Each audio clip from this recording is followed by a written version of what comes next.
And there's yet more whizzy technology. In Piccadilly, the billboard has lit up again. We've been behind the screen to see how it works.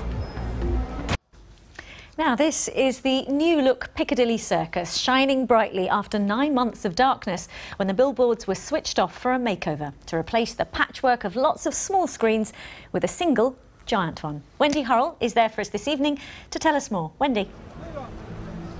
Well, it's estimated that 100 million people come past here every year. It's known world over for its reputation as being a very busy place. It has its own colloquialism. Gosh, it's like Piccadilly Circus in here.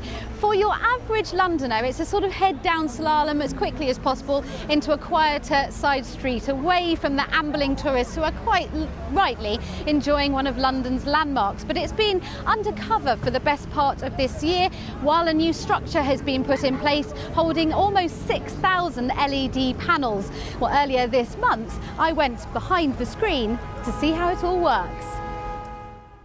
Countdown to switch off. The longest this corner of Piccadilly has been in darkness since the Blitz. Goodbye to the last of wartime gloom and all memories of the blackout. But for fuel-saving funerals or power cuts, there's been near constant illuminated advertisement here since 1908.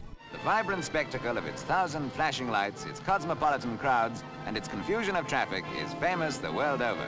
We've gone from light bulbs to neon to digital projectors, then LEDs. Now for the new generation. It was switched on this morning at 8 a.m, the largest screen of its kind in Europe. So above the Piccadilly Circus rooftops here. So this is the old panel. And this was actually on there, that you took this off. That's okay, right. This is like a piece of history here. That's right. What I have here is the panel from this is the the brave new screen. world. That's right. So you can kind of see the difference already. So the distance between the LEDs is much smaller. And what that means is the quality of the image is much clearer. Well, here we are behind the screen. It goes up as far as you can see there and quite a long way below us as well. This has all been switched off now, the original power supply to the old screen that's now been dismantled. And here is the new control room, which, for reasons we won't go into now, has the world's lowest ceiling, and not even I can stand up straight in here. I feel like Alice in Wonderland, but look at that new technology, much more 21st century.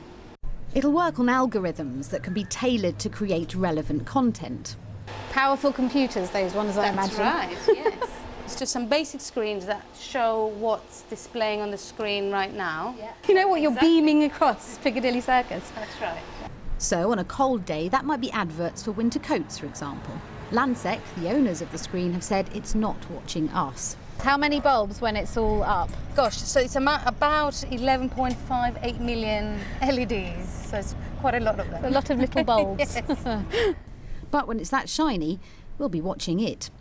Wendy Hurrell, BBC London News.